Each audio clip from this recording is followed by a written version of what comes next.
Kailangan mapalitan ko ang ano, crankshaft sensor niyan para hindi na yun lang pinaka ano magti-trigger ng sparks doon, simula doon makakilos na ako after makita ko itong mga bago na to di ba lahat, no? Use natin? Oo.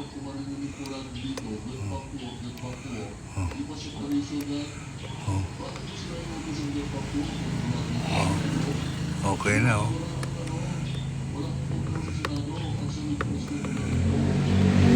Pati yung nando sa ano, sa loob. Yung sa loob ng ano. Sa loob ng kotse. Ano? Okay na yung mga fuse. Napalitan na natin.